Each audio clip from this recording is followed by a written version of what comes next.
For over 100 years, the Bank of Moundville has been a name clients can trust. The Bank of Moundville is more than just a bank. They're your neighbors, your friends, and your community partners. Their unique approach to financial education has always centered around families. They believe that financially strong homes today lay the foundation for a brighter futures for tomorrow's generation. You can call them today at 205-371-2227. Once again, that is 371-2227 to schedule an appointment to build your financial security. The Bank of Moundville is a member FDIC and an equal housing lender.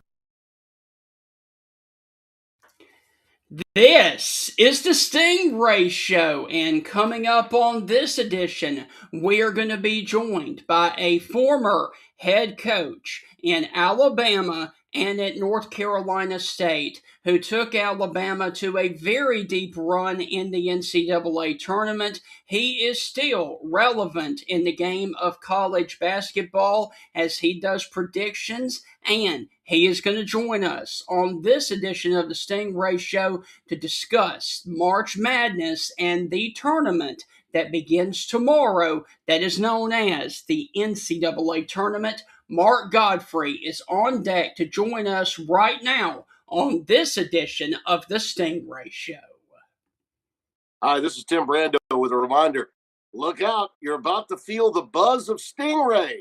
This is Stephen Ray, a.k.a. Stingray, coming to you live from Tuscaloosa, Alabama. I'm Heath Hopkins. I'm here in DeSoto County, Mississippi, right outside of Memphis, Tennessee. You know, Mark, I'm going to put you on the spot. Do you feel that responsibility to pay it forward and give some kid a chance coming up in the ranks, kind of like Tony did for you? Why do you think I'm talking to Stingray tonight? Thank you, man. I appreciate that. No, I mean, look, no. Heath, Stingray, Here's the deal. When you get involved with Texas, it's like getting married to a stripper. and let me explain this. It looks good. It's kind of sexy on the surface. Yeah. But then you get the baggage, you get the drama, you get all that eventually comes with it. And that's what you get with Texas, and that's what the Big 12 learned. And Heath, any thoughts on our show moving forward? Hey, with the Stingray Show, if you don't like it, you better learn to love it, because it's the best show going today, baby. Woo! And with that, we want to welcome you inside the Wednesday edition of the Stingray Show. Heath, let me go on ahead and say this to you. Let the madness begin. And last night we had 2 play-in games. Tonight we have 2 more play-in games. And the madness began last night as we had a buzzer beater for the Texas Longhorns to go on to advance in the NCAA Tournament as they beat the NC State Wolfpack 68-66, hitting that shot with 1.1 seconds left. And we also had a very close game as Howard topped off against the UMBC, and Howard moves on and their first ever playoff win in the NCAA tournament. You know, Stephen, you just hit it right there. The one thing I love about the tournament is schools that have never been to the tournament, schools that haven't been to the tournament in a really long time, or schools getting their first win in the tournament. Yes. So shout out to Howard. I don't know one thing about Howard. I don't care about one thing about Howard, but I'm glad they got him a win. You know, I'm not one of these jealous people. I like the underdog. I'm an American. The American story isn't an underdog story. And right. I like to see other people succeed. I like to see my friends succeed, family succeed. I like to see strangers succeed. I don't have a jealous bone in my body. And so with that, with Howard, congrats, you guys. You got you a big win last night. And here's the thing, Stephen. There'll be a picture of that game that goes up in their arena or somewhere on their campus, and it's going to be there forever. Yes. And like their kids, their grandkids, their great-grandkids will go like, hey, where's Pawpaw on the picture? There's Pawpaw right there. He's number 23, whatever it might be. That's the thing that I like about this. Now, Heath, tonight, briefly, we have Prairie View versus Lehigh. That is another 16 matchup. And then we've got Miami of Ohio, who's only lost one game. They snuck into the tournament after losing in the MAC championship or the MAC tournament. And then, of course, they're taking on SMU. So 2 more spots up for grabs, and the full thing begins tomorrow. Yeah, I'm glad the selection committee let Miami of Ohio in. Yes. I can't tell you anything about Miami, Ohio, but they were perfect all season and perfect through the regular season and had a slip up in the semifinals. Yes. Do I think this team's going to go far in March Madness? No. But, not only do I not have a jealous bone in my body, I believe in second chances. I believe in third and fourth chances. I believe in forgiveness. Yep. And sometimes you can, sometimes you can't. With Miami, Ohio, I thought they definitely could. And a lot of people said they weren't, and they did. And I'm grateful that they did that. Heath, let's go ahead and not keep our guest waiting any longer. We are about to bring on a former NCAA coach who took Alabama a very long way to the Elite Eight back in the 90s and 2000s, and then went to the tournament as well with North Carolina State, and his first head coaching stop was at Murray State. Ladies and gentlemen, please help us welcome back to the Stingray Show the former Alabama and NC State head coach, Mr. Mark Gottfried. Coach Gottfried, how are things with you this morning, my friend?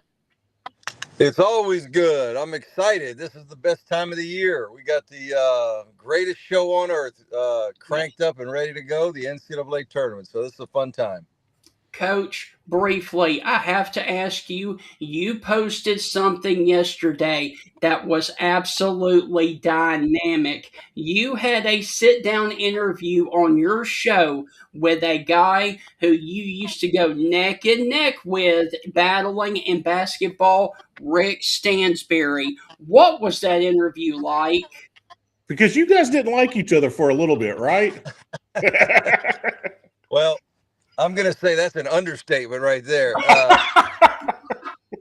We used to kid each other. If either one of us had a gun, we'd probably shot each other. So, but, time heals wounds. And, Rick has become a good friend, actually. And we've had great conversations. We've had fun conversations about the good old days when we would go to Starkville or they would come to Tuscaloosa, and people always talk about, the rivalry always, Alabama, Auburn. But really, when I was coaching, probably the rivalry was really Mississippi State, truthfully. Yeah. That was where the line was drawn in the sand. So we had a good time. I hope everybody enjoys that episode.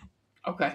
Coach, I do got to ask, looking at conference tournaments, because I don't want to stay on conference tournaments long, John Calipari is against them. He's talked about let's move it to December or January, and we'll make sure everyone gets 3 or 4 games played and do all this. And I like the idea. It's a fun idea. But you've been there. You've done it. What do you like and dislike about the conference tournaments? And I would like to add, we talked about this on the show earlier this week, the SEC, I think, has been making a huge mistake of playing that championship game on Sunday. Yep. This year, they moved it up. It's not the last game before they announced the brackets. They moved it up earlier. But tell us the good and the bad about the SEC tournament. Were you a fan of it? Does it hurt you if you win it? Because it always seems emotionally draining. And would you change it like John Calipari wants it? How would you do it in the perfect world if you were in control and in charge? Well, I like it. I like the tournaments at the end of the year. I agree with you on this one. Playing on Sunday gives you one less day to prepare and rest for the tournament. And I did it. We did it. I think it was the year, might have been 2000, and we went in as a 2 seed. I think that was the right year. I'm not sure. I get my years mixed up. But we played in Atlanta. We played Mississippi State. The game was a heck of a game. Mo Williams had a jump shot right there about 20 foot to maybe have a chance to win it, and we lost. It was emotional. But what happens, people have to understand this. You're driving back or trying to get back home on that Sunday night. You got the show coming on, and you got to take a day off. if you're in the championship game, like Arkansas and Vanderbilt was this year, they have played 3 straight games or 2 straight now with the way, but you've played some games. So you got to take a day off, let your guys rest their legs. So that means you're taking Monday off. You get really 1 day to prepare. And if you have a Thursday matchup, you're shortened. That's a shortened break. So I don't like the Sunday championship game at all. I think it puts you at a disadvantage as you go into the tournament. But overall, I like the tournaments. I played in them when I was a player at Alabama. We won it in '87. We won the regular season and the conference tournament, and that was a great thrill, something I'll never forget. So anyway, I love the tournaments. I just don't like that Sunday game day, championship game day. If you could move it up, would you move it up a day, half a week? If you could move it up, how far would you move it up? Well, sometimes we don't have a magic wand because television controls everything, and television is paid. They've paid a pretty penny for the tournament, and they've done that well in advance. But in a perfect world, I think if you could play it on Friday or Saturday, that championship game, and be done with it, because you always want at the end of the day, if I'm the commissioner, I'm Greg Sankey, I want all my teams that get in, I want all of them to have the best possible chance to advance in the tournament and the NCAA tournament. And that should really be your goal. The SEC tournament or the ACC tournament, they're special. The fans love them. I think the players and coaches love it. But you got to give your teams the best possible chance to advance and win in the NCAA tournament. That's my opinion. So, Coach, what is one team going into this tournament that nobody is talking about that could shock the country this week? Well, I don't know if everybody in the country is talking about this team, but I am. I'm talking about Kennesaw State, those Owls over there with Antoine Petway. I'm fired up. I'm going to Portland, by the way. I'm going to watch them. I can't wait. But I don't know if the whole country's picking Kennesaw State to win, but I'm sure pulling for them. But, there's so many great games. I feel bad for my good friend Bucky McMillan. I think he got a tough draw to play St. Mary's in a 7-10 game. I'd watch out for St. Mary's. They're good. Santa Clara is another one that is really good, that people probably – they're going to fly under the radar, but they're a really, really good basketball team. But I do think this is going to happen, and I hate it for the tournament. I think we're going to have the haves and have-nots here pretty quick with the schools that can afford the NIL, the revenue share. They're going to pay their guys a lot of money, and the mid-majors aren't going to be able to keep up. And so the good old days when you had these old senior laden guys have been in the program for 3 or 4 years, teams like the Davidsons way back with Steph Curry. I don't know that we're going to see that because all those players have left. They've left those programs. They've gone up. And so I hope we can get some of those, but I'm not sure we're going to see a lot this year. Coach, looking at the big dance, what makes it? I know I've heard it a million times. You got to have luck to advance. To go far in this tournament. Someone that you are matched up in front of you's got to be upset, and you kind of get a lower seed on that. But going into this first weekend, what are you telling your team? What did you tell your teams? Because you could easily start looking at that bracket like, oh, man, we get this. Hey, we match up good with them. We get them in the Sweet 16. And how do you block out all that noise? And I know the coach speak, it's one game at a time. Players aren't looking one game at a time. We all know that. None of us are. We're human. How do you drive that in their heads? I think for us and for me always was you want to just relax and play. First of all, they're excited. Players are excited. Coaches are excited. How about this one? The officials are excited. So we got to just tone it down a little bit. Everybody's amped up and ready to go because they've been building for this, your entire year, basically. You're trying to, you've been talking about the tournament over and over again. So I think for me, it was always, let's go play. This first weekend is a 4-team tournament. It's just like any other tournament. You got to go play a 4-team tournament. But let's just be us. Let's play our game. It's natural for everybody to look through a bracket. Like, it would be naive to think that all the fans in America, all the media, everybody's filling out a bracket. It'd be naive to think that your players aren't looking through that bracket as well. They're all looking through it. We're all doing it and looking at seeds and matchups and, okay, this team. But you got to just concentrate on being who you are. Let's do what we do. Let's play really hard. It's a privilege to be here. It is a privilege to be in that tournament. and let's cherish it. But let's go have fun. We're going to have fun. We're going to play hard, and we're going to be us. I'm not going to teach our guys anything new, this point in the year. We've been doing this since October. Now it's fresh legs, fresh minds. Let's all be fresh, mentally fresh, and let's go have some fun and play and win. And we were able to do that a lot of times throughout my career. And for me, that's the way I try to approach it with my guys. Real quick, Coach, how would you celebrate with your team? Are we going out for a steak dinner beforehand? I know in football they get bowl games and nice restaurants and all this, but you guys have got a quick turnaround from the tournament till we get to play again. So how do you guys celebrate? Is it a steak dinner? Is it, hey, we'll do that after the season? How do you celebrate it going to getting invited to the big game? At this point in the year with our team, it was all about rest. I want you to rest. Yeah, we might get a great steak dinner and we might have a little fun that first night, but boy, we got to get our legs rested and we got to get our minds rested. People forget most of these games are going to come down to the last handful of possessions.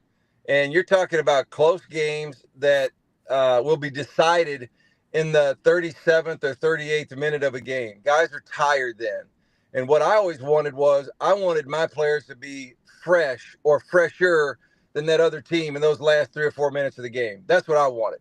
And so for me, it was all about rest. We're going to get a lot of rest. We're going to prepare for our opponent. We're going to make a game plan that we feel to defend them, or how do we want to attack them offensively.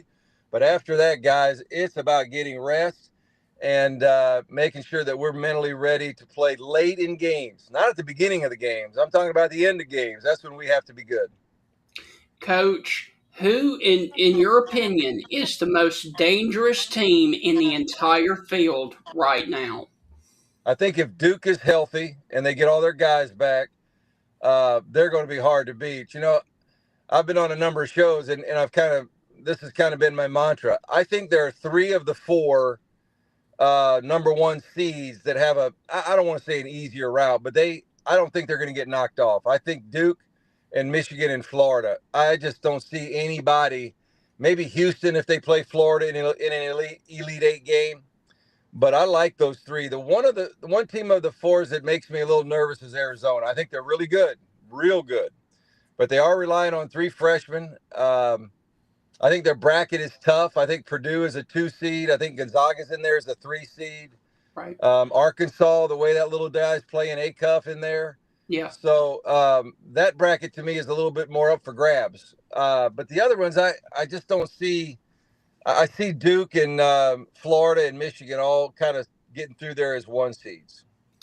Coach, what is one matchup that could completely blow up this entire bracket? The Kennesaw State Owls. Come on, guys! They're gonna blow it up when they beat Gonzaga on Thursday night. So. I don't know if there is a team that I think could do that. I do think Arkansas is hot right now. Right. It's sometimes it's about who's playing the best this time of year, and they've got a playmaking guard. Now I know he's a freshman, but they got a little guy that can take a game over late in the game if it's a close game. So I wouldn't be shocked to see a deep run by Cal's team there at Arkansas. Before I get to my question, Coach, I'm going to do the opposite of Steven. What's one team limping into postseason? Little banged up, little hurt, and, man, it's going to be easy to upset those guys. They're not going to make it far. What team is that? I hope this doesn't happen because I am rooting hard for my team, which is the Crimson Tide. But I hate the fact that you lose a really good player right before the tournament. And shame on that young man. Shame on him. Not only to do that to himself and put himself in that position, but to hurt his team. And that to me is the glaring part about this whole thing with Aiden Holloway.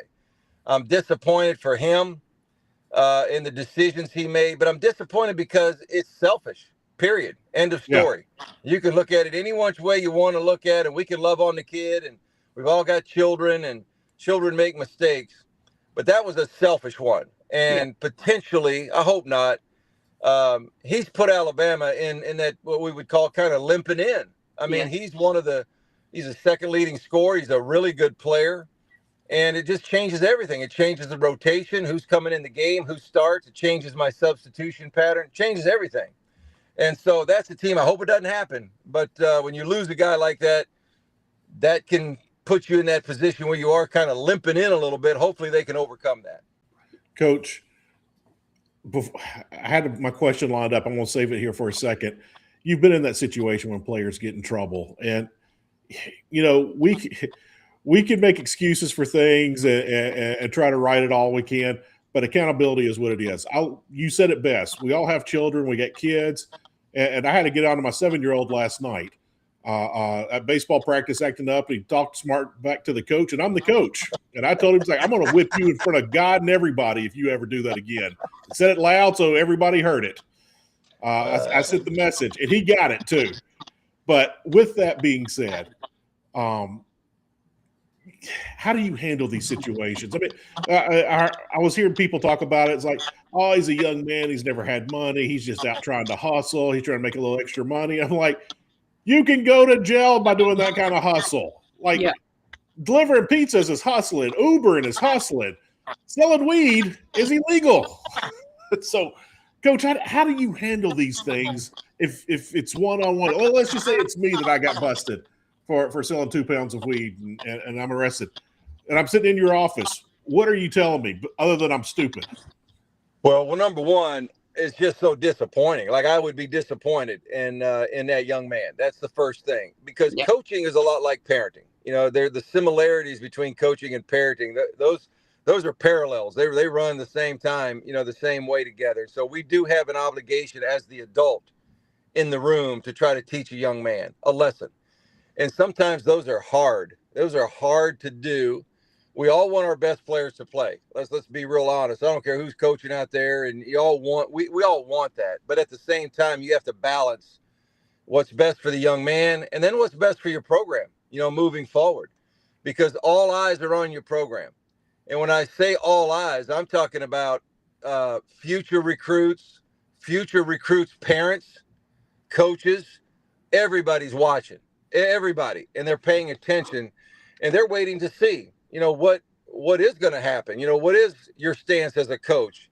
Do you allow this? Do you kind of brush it under the rug? So I think you got to be pretty firm in those situations. They're hard. I never had a player that I lost right before the tournament, and so thank God that didn't happen to me, because that's difficult. Because you've worked all year long for it. But at the same time, that young man, he needs to learn a lesson that, outside of, again, breaking the law. And here's the thing I want people to understand too. And I've got 5 adult children now, and this topic has come up in my family a number of times about, Dad, it's you guys, used to drink when you were younger, and our generation smokes weed. It's the same thing. And, it's probably not as damaging as ruining your liver if you're smoking a joint. I've heard I've heard them all. There's not one I haven't heard. But one thing I still say is, guys, it's against the law. I mean, I can't just go on the highway and drive 120 miles an hour because I want to. There's still a law there. And as long as it's a law, then you have to respect the law. And hopefully for that young man, he will get punished. I don't think he should play in the tournament the whole way out. Right.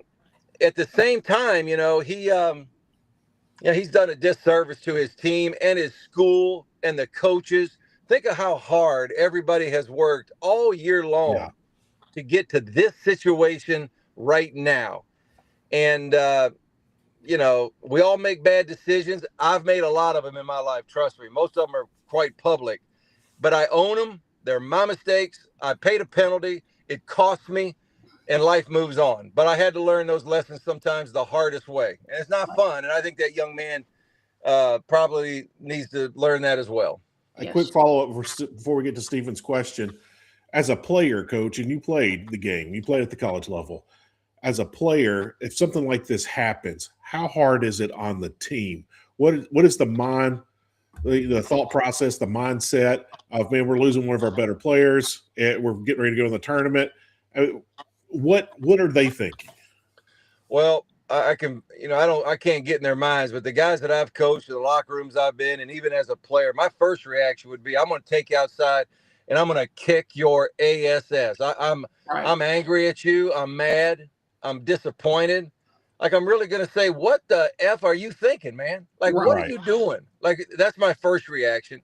But then, young guys, we rally behind them and we'll support each other. And I'm sure those players are going to support him.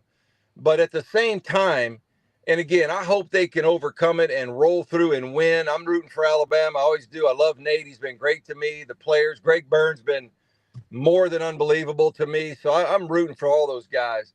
But if for some reason they're sitting in that locker room with a loss hanging around their neck, at that point, these guys going to be real grumpy, grumpy when you lost a guy that could help you win.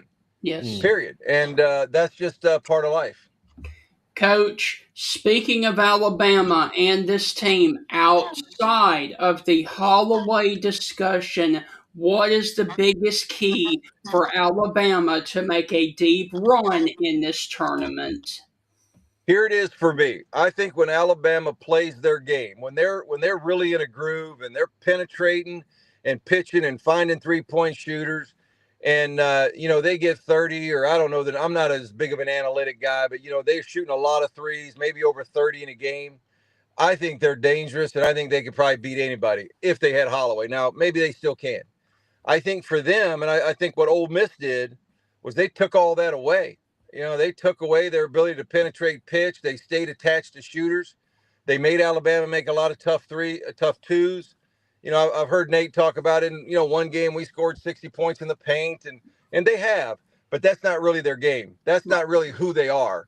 So for them, I think if they can just get in their game and get their rhythm, and the one good thing about the tournament is teams know you, but they don't know you that well like they do in your league. Our Ole Miss and some of the other teams in the conference, they know Alabama. It's like, I know you better than you know yourself. Right. You get in the tournament sometimes and teams don't know you as well. So I'm hoping they can get in their rhythm where they're shooting some threes and penetrating and pitching and getting some threes in the break. If they can do that, I think they can get rolling, get hot, and hopefully advance pretty far in the tournament. Coach, I've got a couple more questions for you. The first one is about you and your coaching. What's the most stressful moment you ever had in March Madness? Great question. Believe it or not, in March Madness, the year that we went to the Elite Eight, and people forget too, we were 16-12 when we got announced that we were in the tournament that year. 16-12, but we had the #1 strength of schedule. So we go to Seattle, and in that first game, we're playing Southern Illinois, and it comes down to the wire. And I had this little nugget on my team that nobody, thought could play when he was in high school. And he hits that winner. It's a floater into the paint to beat SIU. And without that shot, you're coming down to the wire, and Antoine Petway makes a tough shot against Southern Illinois. Without that shot, then we don't have a chance to beat Stanford. We don't beat Syracuse, the defending champs, and we're not in the Elite Eight. So if I went back in my own mind, that last few minutes of that game probably never gets talked about much, but that was that was down to the wire, and we needed somebody to make one, and Petway did it. Wow. Coach, Miami of Ohio got in. Did the selection committee get that right?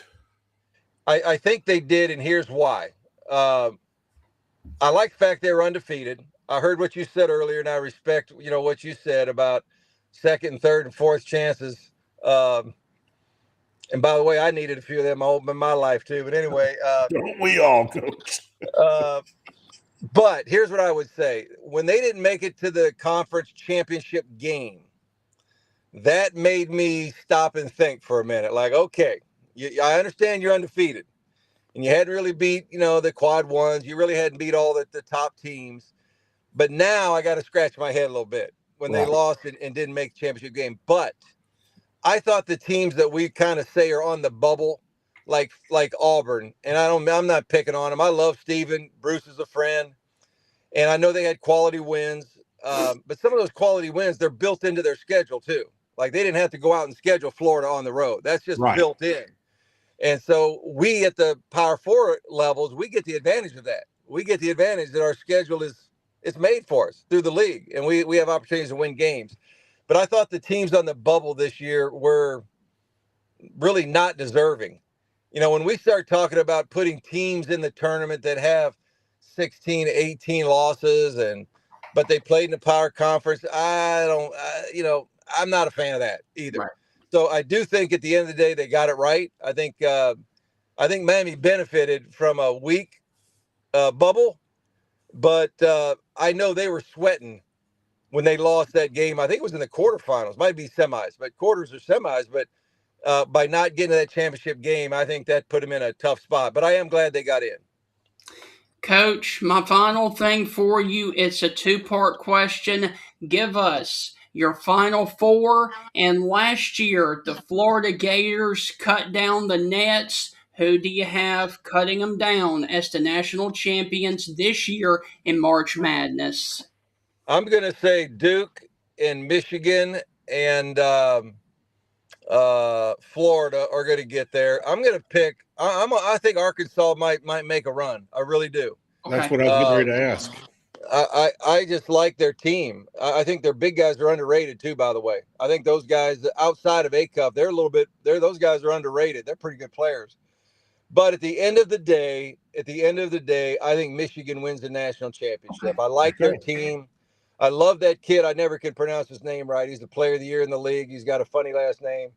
And then they got the big kid, Mara, who, was at UCLA. I watched him close the last couple of years. And I think Dusty May has done a great job. And he's got some experience in the tournament. He's been there. He's advanced a little bit. So I think at the end of the day, we're going to watch Michigan cut down those nets. Okay. Coach, I was born in Memphis. I grew up in the Memphis area. I grew up watching the Memphis Tigers. I've always kept my eye on them. I loved John Calipari when he was here. And at Kentucky, I saw their fans getting frustrated and flustered, and I was like, you need to ride this through with Cal. They were happy to see him walk out the door. Cal was happy to go out the door. He seemed very happy going to Arkansas. What makes John Calipari so successful? And although he's a Hall of Fame basketball coach, he's already in the Hall of Fame, he missed his calling as a politician. Everybody would vote for Cal twice. I mean, it's like, and I said this on the show yesterday, it's like he's had 15 days to prepare for an answer, no matter what the question is, and he always knows it. What makes John Calipari so insanely successful? Well, number one, I think he's pretty real. He's authentic. And I think the players that he recruits and the families, I think they feel that too. So I think Right. he ends up with a great relationship with his players. They respect him, but I think those guys, wherever all of his stops, Right. they respect him because he's authentic. And as a coach, he keeps it simple. He doesn't run anything real complicated offensively. His best players take the most shots. The old, back we're in fifth grade, I want little boy over there because he can score all the baskets. We kind of like him to take the most shots if we want to win in the fifth grade. And Cal's pretty much the same way. His best players are going to shoot the most shots. But Cal is real. He's authentic. He's been a good friend of mine for years and years. And he's that same way on and off the court. And so I think that, and by the way, you made a great point. When he was at Memphis and they were anxious for him to go, I always say to people, it's easy to sit on your couch and criticize the coach and tell the coach, hey, let's fire the coach. Let's move on. The hard part is, who are you going to replace? Who's going to replace him? What are we going to do next? And so, but he's just done a great job. And, I root for him. He's been a friend. So hopefully he'll have a good tournament. And Coach, I see that you've got to go. We have a huge Mississippi State following. In parting, please let our listeners and viewers know where they can hear your interview with former Mississippi State head coach Rick Stansberry. Well, the easiest way is my website, coachmarkgottfried.com. But the podcast is up on Spotify, YouTube. It's Apple, all those. Okay. And I think people have fun with that one because Rick is. We had a great conversation. Good deal. You ever make fun of his voice? I haven't, but I'm sure people do. Coach, enjoy out there and seeing Antoine Petway this weekend. Good luck to him, and thank you for taking time to join us to talk about March Madness. Guys, thank you so much. Greatest show on earth. Let's get it started. Yep. Thanks, Thank Coach. you. All right, guys. Thank you. Yes, sir. All right, Heath, that was a blast with Coach Mark Godfrey. He is always so nice to join us to talk a little college basketball, and we really do want to thank him. And he's right, Heath. We did not discuss the issue of Aiden Holloway yet, but if for those who don't know, Aiden Holloway was arrested last weekend because of he had possession of marijuana. Over And 2 pounds of marijuana. yes, and it came out yesterday that it was 2 pounds that were found in his apartment last week. So Aiden Holloway is no longer at the University of Alabama. He is no longer on the basketball team pending a full investigation, and that hurts Alabama as they go up against Hofstra coming up on Friday. Yeah, I wanted to ask Coach this, and I thought about this question, and I forgot it during the interview. I should have wrote it down. The one thing that drives me crazy about the selection committee, and this news came out after the selection. Yeah. But there's this big thing in media and with the selection committee. A lot of people will remember this name. He played professional basketball. He was an excellent basketball player, an all-star. Kenyon Martin played at Cincinnati under Bob Huggins. But Kenyon Martin got hurt right before the tournament. He got hurt during the conference tournament. And people were saying, well, they shouldn't be ranked high anymore. They clearly aren't a top seed. And I was like, wait. This is a team sport. This is not an individual sport. This is a team sport. And they had won some games with Kenyon Martin. They had lost some games with Kenyon Martin. So it's still a team.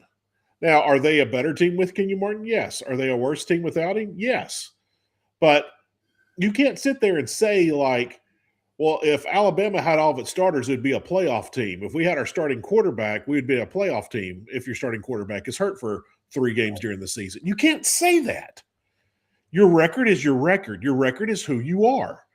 And that was the one thing that used to drive me crazy with the media and saying, well, we're going to bump Cincinnati down because they're not the best team anymore without Kenyon Martin. And I'm like, no, they didn't lose those games. They got the best record. They should be rewarded for that. Right. And that's the thing that's always kind of blown me up about the committee. I see both sides of the coin, but you just made the entire season irrelevant. You made the rest of the team irrelevant. You made all the workouts and all the other teams irrelevant that they beat and played and lost to. They made them all irrelevant. I don't get that. I don't respect that. You can't change my mind on it. Heath, Alabama losing Aiden Holloway. This is going to be an interesting 4-13 matchup Friday at 2:15 on True TV. Watch out for Hofstra beating Alabama potentially because of their second leading scorer is no longer with the basketball team due to an arrest earlier last weekend. It's crazy, man. I hope that young man gets the help. Coach said it. Coach Oates said, we need to get him the help that he needs. We're going to love him. We're disappointed in him, but we love him. We're going to try to get him his help. I don't understand. I don't understand. I don't think I ever will understand. But I do know that if you don't show accountability here, it's only going to make his life worse. So you have to be hard and hold him accountable. And so, let's take our great friend Doug Gottlieb. We need to get Doug on the show. Our great friend Doug Gottlieb. Doug got in some trouble, and he's very open about that. But Doug got in some trouble when he was at Notre Dame. Yep. He got kicked out of Notre Dame. He went to Oklahoma State, played for Eddie Sutton, had a great career, got his coaching career. He met his wife at Oklahoma State. He had kids with her. He has built a wonderful life off of his mistake. So just because you got to kick a kid out of school doesn't mean it's the end for him. Right. But if Doug was not held accountable to, what he did at Notre Dame. He stole a credit card out of the dorm and used it. If Doug wasn't held accountable, Doug would have become a worse person. He was held accountable. He turned out to be a wonderful person. And I think that's what you have to see here. Heath, think about this, though. And this is what blows my mind. In this era of college athletics, if you were the second leading scorer on the basketball team, you know that Aiden Holloway was probably bringing in some cash legally with the NIL. Now with his arrest, that probably blew that to smithereens as well. That's what I don't understand. Now you can actually, get it legally, the NIL money, and you're still trying to hustle and do that on the side. That's what makes this really want to scratch my head, because he had probably had a really fat NIL deal because of his basketball on the court. Stephen, I won't call out names. And people watching will know exactly who I'm talking about. Man, this probably happened, 20 years ago. There was a certain player, SEC player, from the state of Mississippi, played ball in the state of Mississippi. There's only 2 schools. You can figure it out on your own. Had a chance in the NFL and had played a little bit in the NFL and basically turned down another contract in the NFL because he was selling drugs and he was making more money selling drugs. It was able to keep his body. And he was like, no, I'm good. If you ain't going to pay me this, it ain't worth my time, because that's how much money he was making selling drugs. And so some of these guys grow up, and I got some friends that are in teaching and coaching. And, I went to South Haven growing up. I lived in South Haven, grew up in South Haven. And a friend of mine, there was somebody in his Sunday school class, never met the teacher, but the teacher was trying to hold the kid accountable. I was like, man, don't you want to make something of yourself? And he said, hey, either I'm going to play professional sports or I'm going to become a drug dealer. Either way, I'm going to make more money than you. And that's the mindset of a lot of these young athletes, male athletes, is I'm going to make it big. Either I'm going to do it in sports or I'm going to do it selling drugs. And that's the mindset. That is the mindset, because the people in their neighborhood, the people they see the most with the most money, are drug dealers or former athletes that left and got out. And so they sit there and they get a little bit of money and they think they're investing. They think they're investing and they're going to make a whole lot more money. And they probably are, Stephen. They're probably making a ton of money. Right. But you get caught and now you lose everything. Yep. And so this is a crossroads in this young man's life. And I really hope he gets the help and he finds the help that he needs. And he turns it around and becomes a phenomenal person. We've seen it a million times. We see people get in trouble. They turn out to become phenomenal humans, wonderful members of society, contributing members of society, and they help out the younger crowd. And they live a life with a smile on their face, and they're very productive. Are they making as much money as a drug dealer? No, but they're still making a good living. Right. And that's the thing that you've got to teach. Heath, honestly, I have no idea who you were talking about. I really don't. We'll talk about it after the show. I could say the city he's from. Everybody would probably like, oh, yeah, I remember that guy. Oh, yeah, I remember this guy. I won't tell you what school. I'll leave it up for everybody. Was a former SEC athlete, was in the NFL. I won't even say what NFL team he was playing for. But this is the mindset, Stephen. The drama builds, man. The drama builds. Yeah, and I'll even say this. There was another player who I had class with, and I went to Mississippi State. No, I'm not going to say names. Was an all-SEC player, and he was playing in the NFL. I almost said the team name. I'm not. But he got busted. I want to say he was like 4 years into his NFL contract and was making good money. And that 5th year is the magic year of your NFL contract, because then you get the pension for life and you get paid for the rest of your life. And was easily going to play past 5 years. And got busted. His car was on the interstate, got busted, had like a Suburban or something packed out with drugs, and he went to prison. So no, it wasn't. Okay. It wasn't. Okay. But no, it didn't even go to that school, Stephen. Stephen sent a player. Yeah, he went to that other school, Stephen. All right. Yeah. So, Heath, let's go ahead briefly and transition to the National Day of today and the National History of today, and we will do that immediately after we run the sponsorship ad for the Stingray Show, and we really want to thank all of the fine people at South's Finest Meats. Ladies and gentlemen, Bill Ferguson of South's Finest Meats, the official sponsor of the Stingray Show, has a message for you. Everything we do here is fresh and custom made, custom to order.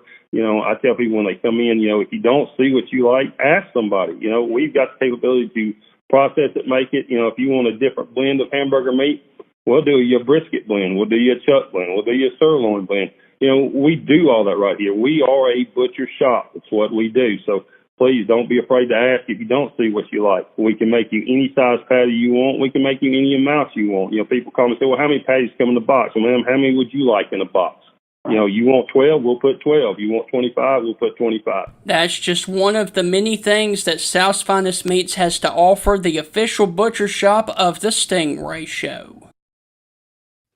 All right, so Heath, today is March the 18th, and I do want to let everybody know, Heath, that we have something big happening on Friday, and I know that you are glad for it. It is officially the first day of spring. It arrives on Friday. So yes, even though it is frigid out there right now and it was cold early this morning, hang on, spring is coming. That will be on Friday.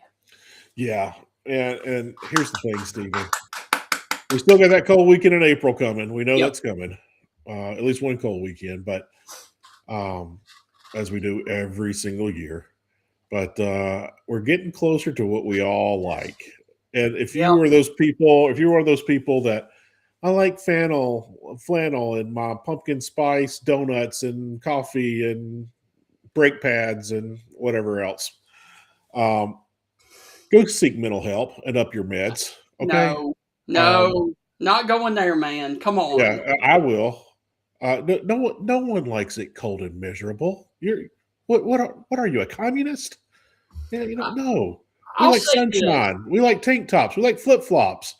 We like hanging out by the pool, the lake, the river. The only time it is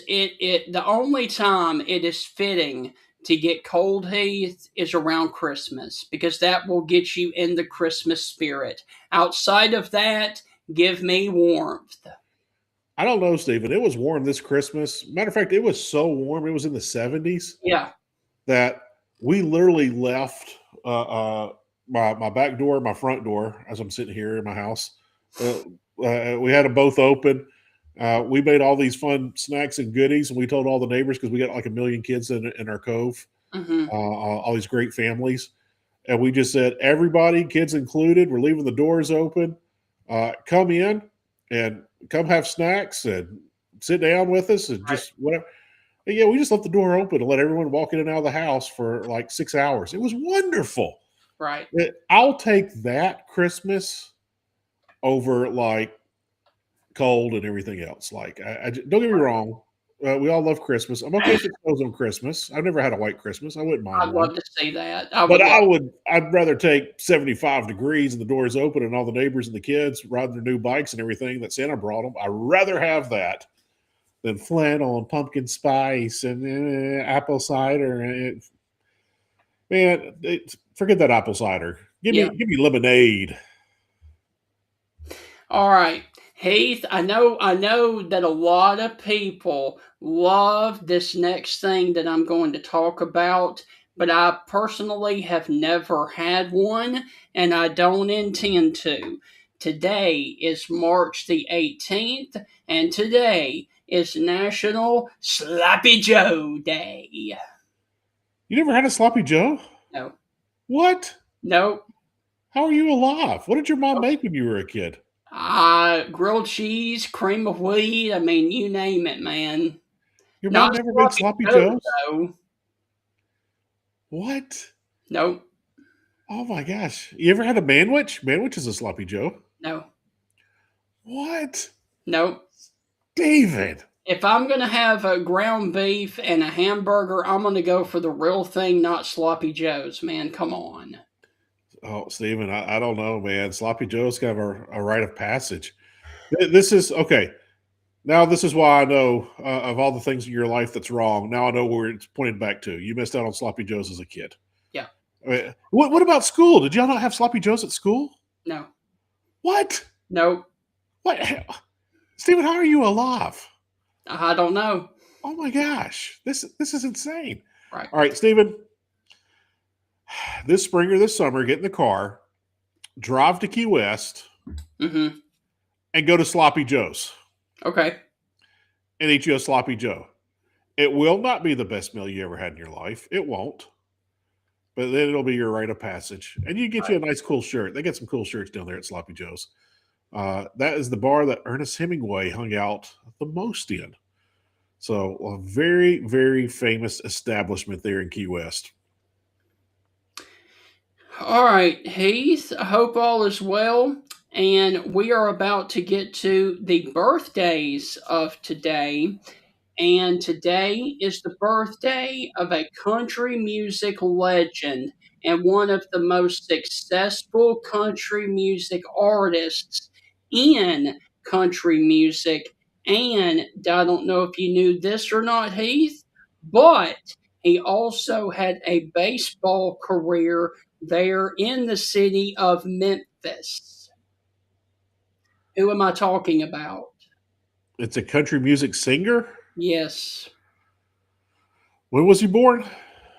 1934, and he played baseball for the Memphis Red Sox in 54. Which later became the Memphis Chicks. Chicks is short for Chickasaws. Yep.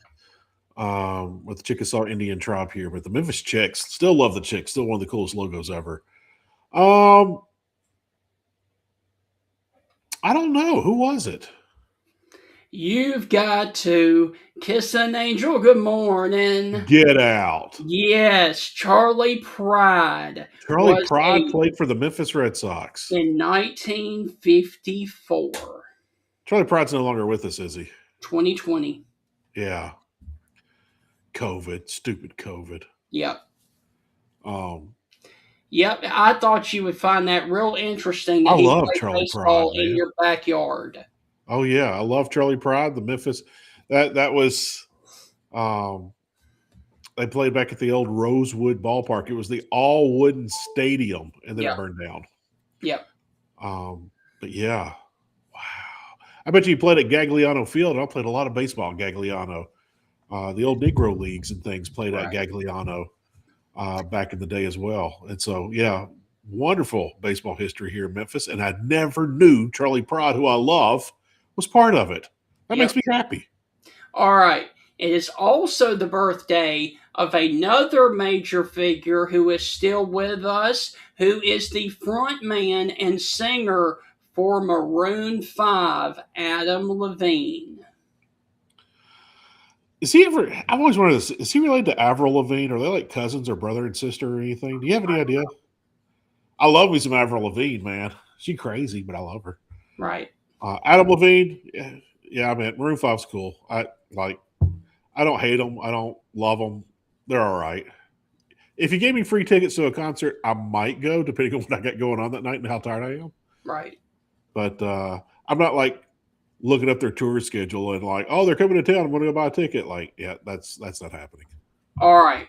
It is also the birthday of another African-American black singer who was with R&B and remembered for his hit, The Midnight Hour, as well as 634-5789, which went to number 1 in 1966.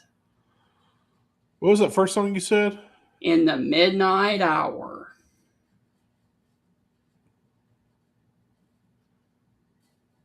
I'm gonna wait till the midnight hour. That's when my love all comes tumbling down. Who sang that song? Also, Mustang Sally. It is Eric Clapton. Wilson Pickett. No, that's what did I say? Eric Clapton. Good Lord. Yeah, Wilson Pickett. Yep. Today is his birthday. Wow. What else did Wilson Pickett? He sang besides Mustang Sally. The Midnight Hour, and then 634-5789. I want to say there was one more song that he sang that I liked. Right.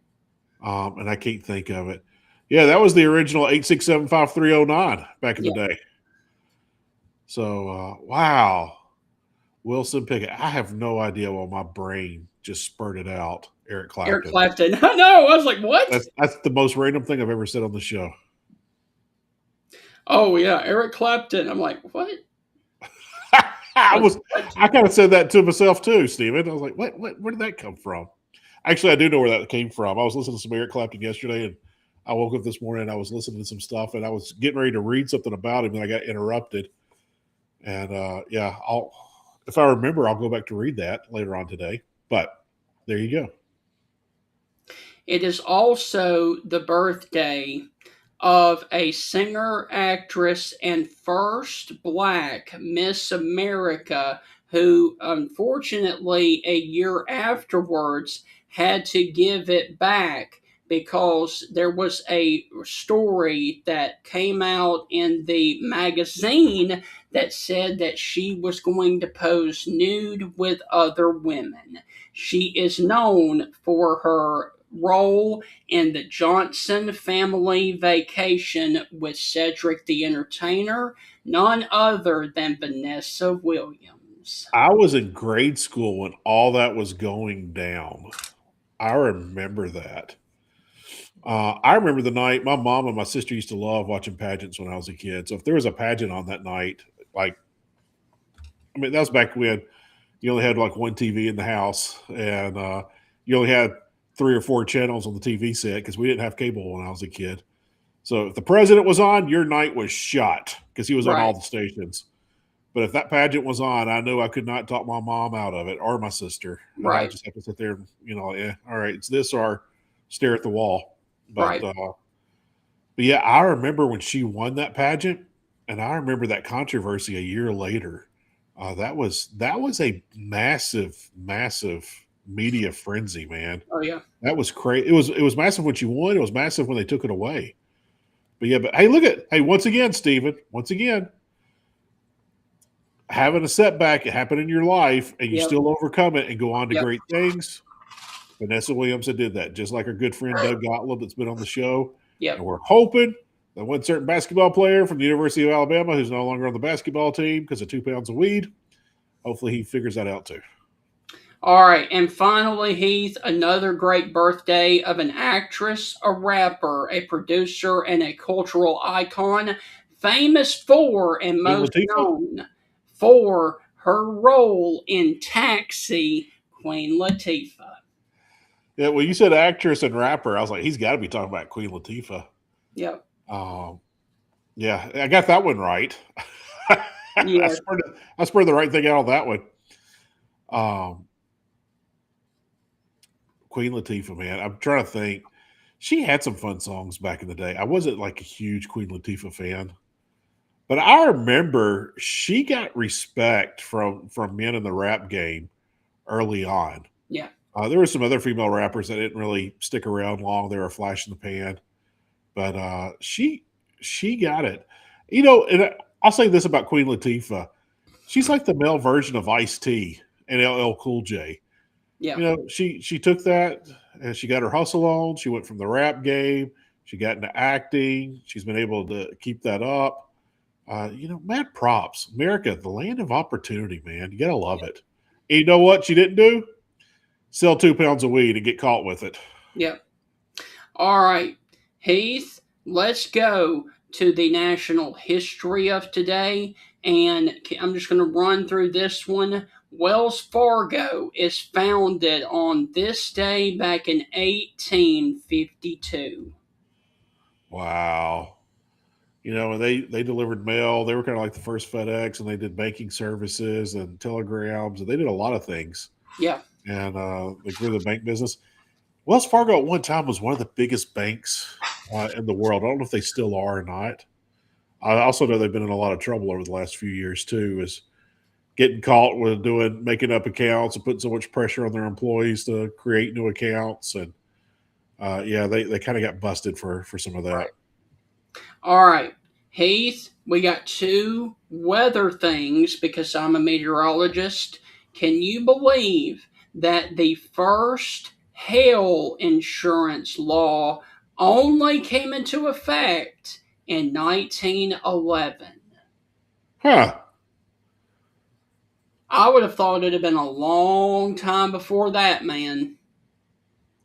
Well, who owns all the banks and who owns Wells Fargo? Insurance companies. Yep. Yeah, insurance companies, man, they're going to get theirs. Even when times are tough, and the insurance company is going to get paid, and so are the banks, and the insurance companies owe the banks, so they get paid twice. Right. It's kind of crazy to think about, Stephen, but wow, hell insurance. I'm trying to think, because your car's not really getting dinged up in 1912. No. I'm trying to think what would – I mean, did they have roof claims back then? I'm going to guess not. Right. But I wonder what hell insurance covered back in 1912. And can you tell me what state did it first? This one's kind of random. I would say they're like Texas or Oklahoma, if I had to guess. North Dakota. Wow. I was like, what? I was like, what? Wow. All right. Now, that is interesting. This one is sad. And everybody in the weather community will remember stories about this one. Can you tell me what happened on March the 18th of 1925? Probably the largest tornado we have ever had recorded. I have no idea. The Tri-States tornado that devastated the Midwest. It tore through Missouri, Illinois, and Indiana, killing a massive 700 people. Yikes. Yikes. You know, Stephen, it always amazes me when you hear these stories of all these storms and things in the houses. And like, right. It always blows my mind where it'll take like 9/10 of a house, but that 1/10 that it left, like the bed's still made, the things are still on the shelf. Yep. Nothing moved in it. The pictures are still hanging straight on the wall. The knickknacks are still on top of the furniture and not moved. The lamp's fine. The blinds are shut. The curtains are, straight and everything. And the rest of the house is completely gone. But when you have a tornado that big, man, there's hardly anything left. 700 people. Yeah. How many people did we lose in that crazy tornado that we had this past weekend? That was, what was it, Illinois? Yeah. That it was in? I'm not sure. Yeah, like when I woke up, it was a large. It could have been like 20, but I was like, wow, that's a lot for a tornado. But this tornado killed 700 people. Jeez Louise. They have any idea how long it was on the ground? Because I know that can't really trust all the weather reports and media reports from back then. But 2 hours. That's insane. Yeah. What's the average time for a tornado to be on the ground now? About an hour. Really, that long? Yeah. I didn't think they were on the ground that long. I thought there was. The biggest ones, the biggest ones can do that. Wow. Well, yeah, probably one of that size would probably be on the ground for an hour. Okay, I get what you're saying now. Like a normal tornado that we have this time of year. 5 to 10 minutes. Okay. Yeah. Wow, but a big one will be about roughly an hour. Okay. Yeah. Mm-hmm. Wow. Yeah. All right, now Heath, are you ready to stop the show and go and investigate for $10 million. Investigate for $10 million? Investigate and try to find the reward for information information about the recovery of this. What's going on?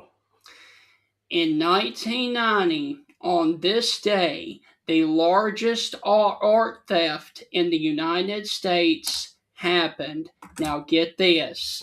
A pair of thieves dressed as policemen steal 13 works of art valued at over $500 million from the Isabella Stewart Gardner Museum in Boston, including works by Rembrandt, Monet, and Degas, in what is the largest property theft in history. The two fake policemen pushed the museum door buzzer, stating that they were responding to a disturbance. The fake officers were let in by a security guard, and he was handcuffed, and a second security guard, and they proceeded to steal the works of art. Now, this is what makes me think it was an inside job. Evidence collected from the scene, including handcuffs and duct tape that may have contained DNA, was lost by the FBI. The case remains unsolved and none of the artworks have been recovered. There is a $10 million reward for information leading to the recovery of all 13 works of art in good condition. Oh, so you have to get all 13 to get the $5 million? I guess. Wow. I think I'll take my chances of learning how to scuba dive and get my scuba suit and go looking for sunken treasure off the coast of Key West. I think I got a better chance of finding something in the massive Atlantic. In 1990, how does the FBI lose that damn evidence, man? I just don't understand that. Let's see, George Herbert Walker Bush, the father, the 41st president, is president of the time. Right. You know, George Herbert Walker Bush was head of the CIA before he became president. Well, before he became vice president and then became president. That's interesting. Makes you think, man. Makes you think. That's interesting. I bet I know who did it. I'm sure it was George Clooney, Matt Damon. I'm trying to think of all the guys on Ocean's 11. Right. Yeah, all those guys. Brad Pitt. Yeah, Brad Pitt. Brad Pitt definitely did it. He was eating nachos before he did it. So, right. I always thought that was funny, Stephen. In Ocean's 11, they wanted to show that these guys were always on the go and didn't really sit down, and they were always working and on the go. And so every time you see Brad Pitt, he's like eating a hamburger or eating nachos or something, like standing by his car. Like he's never sitting down. Right. At a restaurant eating. He's always, eating something on the go. And I always thought that was funny. I didn't realize that the first couple of times I saw the movie, and then someone talked about it. It's like, yeah, that's how they developed his character. He's always just kind of getting something on the go. Like, oh, I just filled it with gas. I got these nachos at the gas station. So that always kind of made me laugh. Right. Now, Heath, briefly, we're going to wrap it up with two major films that were released on this day, and there are only two because March the 18th is not a heavy theatrical release day in history. However, we did have two, and they were back-to-back, one in 2005, and the other was in 2006. I have not seen either one of them, but the one in 2006 became a cult classic for its... Rock? What? Does it have The Rock in it? No, It was a cult classic for its political themes. V for Vendetta. I've seen bits and pieces of that movie. I think I've seen the end. Never seen it. Everyone's like, "Oh, you should watch that." I've never watched it. Have you ever seen it? No. It is a major Warner Brothers release starring Natalie Portman and then Hugo Weaving. What a name, Hugo. Hugo, what's his last name? Weaving. Hugo Weaving. I guarantee that's not his real name. Right. All What's right. the other movie? It starred Naomi Watts, and it was a remake and the sequel to the Japanese film The Ring 2. I remember I went and saw the ring. Like it was early in television. I had a lot of friends that were like they read all the books when they were kids, and like, oh man, I want to go see this. Okay, whatever. And yeah, I went and watched The Ring, and I was like, I wasn't impressed. Right. I was like, is this it? And then they were like, Ring 2's coming out. Like, y'all go have fun. I saw the first one. I'm not saying the second one, dude. I didn't care for it. Right. I didn't care for it. I'm sorry I couldn't nerd out with the other nerds on that one. I'll say this. I can understand since like the 70s on why movies have not done good the last 50 years in March because one, it's just warming up. Right. People are getting out. Usually they put out a lot of kid movies for spring break because parents are just trying to find something to do with the kids. So they'll be like, family movies, kid movies, things like that. But as far as real good movies, they don't really put them out here in March because you got March Madness, you got spring break, the weather's getting nice out, folks are working out in the yard, folks are playing, folks are going fishing, they're not going to movies. Right. They're doing things of that nature. They've been cooped up, they want to get out, and so I could definitely see why March is not a good movie month. Right. But yeah, so I can't say that I saw either one of those films, Stephen. No. All right, Heath. Today we focused on March Madness with a coach and former player.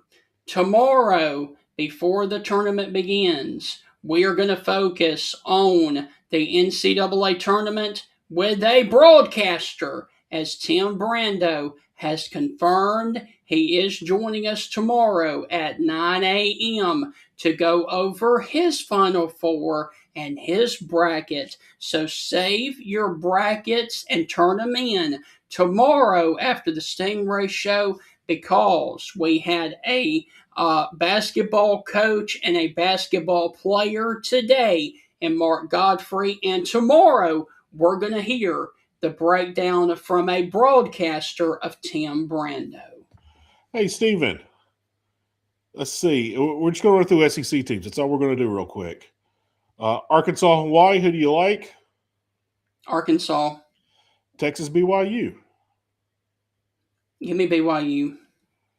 What about Missouri and Miami? Miami, Florida, right?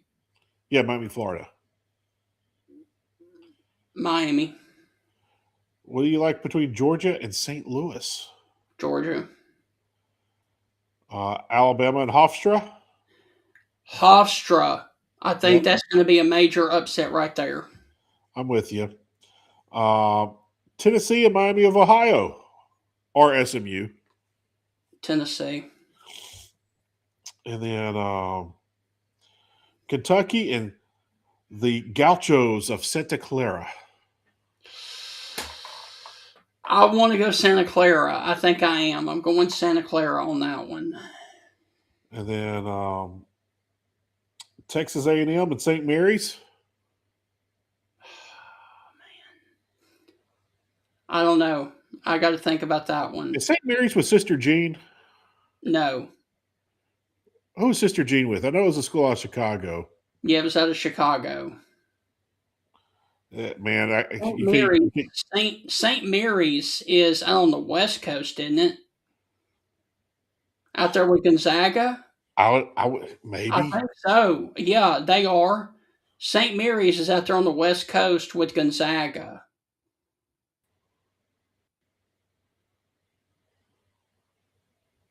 You with me? Yeah, what happened? You just completely blinked. You did too. I It was like, what did Steven just do? It was your end, not mine. It wasn't. I didn't touch anything. Go! No! So don't bet against St. Mary's. The good Right. one is behind St. Mary's. That's what I Right. just learned just then. Sorry, A&M. We're going with St. Mary's. Vanderbilt, McNeese, Bandy. and Florida. Florida being the 1 seed, they either got to play Prairie View or Lehigh. We're going to take Florida. I think Florida gets to the Final Four. Yeah, I'm with you on that one. Hey, we haven't talked to Graham in a while. Graham Hall, beat writer. I remember after the tournament last year, I was sitting there and I was watching, and I saw Graham in the background on Sports Center walking around with a big smile on his face, because Graham's got that nice Ronald McDonald fro. He's got that great, if his hair was red, it would be Ronald McDonald. But it's dark. He got dark hair. But, yeah, he's still got that fro. Right. You know what? I just thought about this. You always hear about women talking about their hair in Florida and how it gets frizzy and everything. Graham probably has like straight hair in any other state, but since he lives in Florida, he just get that huge fro. I went there, Graham. Yeah. So all right, man. Grandma next week. All right. Well, we'll do that in Florida and when Florida advances. Yeah, we need to reach out to our good friend Doug Gottlieb. We need to reach out to Graham. Who else? Olin. Oh yeah, we should always have Olin on. Yeah, Olin's always great. So yeah, Steven, I just thought about this. It's too late now. We probably should have brought on all the beat writers of teams that we thought were going to lose this week. Right. Because after next week, there'll probably be like half the SEC teams left in it. Hopefully, they're all in it, except for St. Mary's. St. Mary's is going to beat A&M just because the good Lord told us on the show. He didn't tell us, but he made our computers go blank. So there you go. All right. So, guys, we will see you tomorrow on the Thursday edition of the Stingray Show. And with that, we are going to be talking with Tim Brando, a.k.a. Timmy B, about his brackets for the NCAA Tournament. And we will see you at 9 a.m. tomorrow morning. Hopefully, you got some insight into your bracket today from head coach Mark Gottfried. And we will see you guys on Thursday. Steven, have a wonderful afternoon. Are you going to do any fishing today? Nope. I've got the gym and I've got some other errands to run. I hear you, man. I'm trying to build up my guns, man. Dude, I was reading about protein snacks today. I have never dieted in my life. I'm 50 now. I got to start doing it. Yeah. So I'm going strict on this protein stuff. I'm not doing an Atkins diet or anything. I'm just trying to eat really healthy. I'm trying to make my snacks healthy is what I'm trying to do. Right. And so did not know edamame, super high in protein, and I love edamame.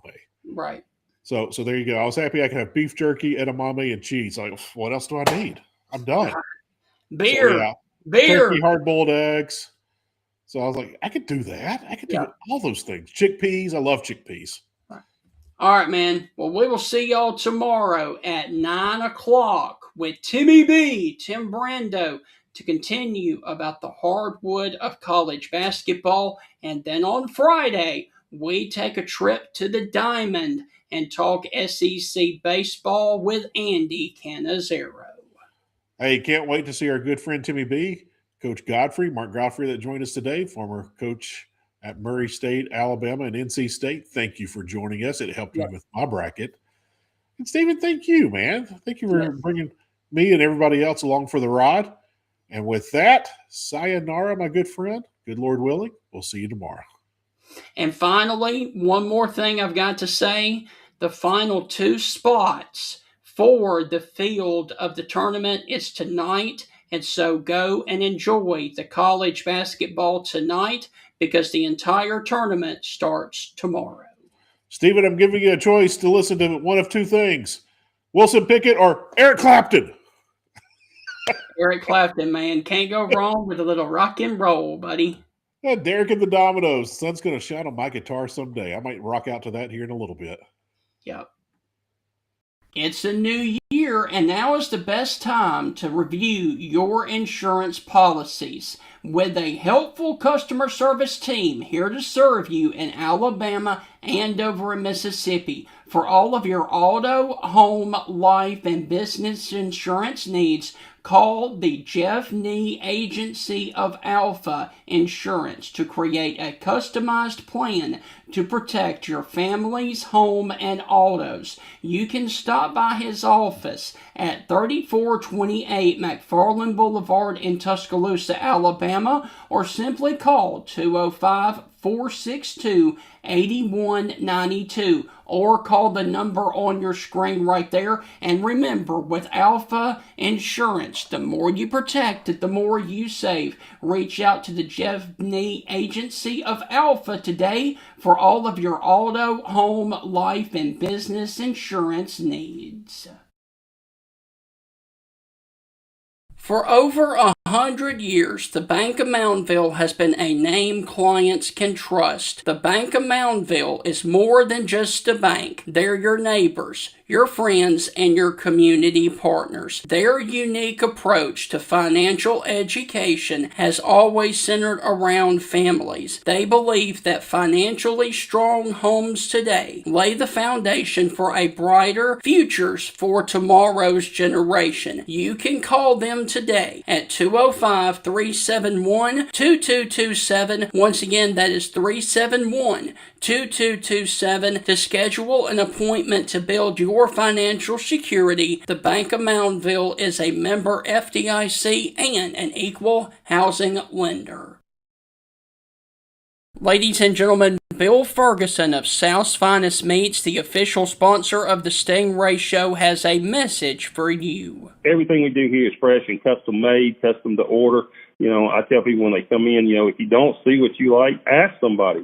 We've got the capability to process it, make it. If you want a different blend of hamburger meat, we'll do your brisket blend. We'll do your chuck blend. We'll do your sirloin blend. We do all that right here. We are a butcher shop. It's what we do. So please don't be afraid to ask if you don't see what you like. We can make you any size patty you want. We can make you any amount you want. People call me and say, well, how many patties come in the box? Well, ma'am, how many would you like in a box? You want 12, we'll put 12. You want 25, we'll put 25. That's just one of the many things that South's Finest Meats has to offer, the official butcher shop of the Stingray Show.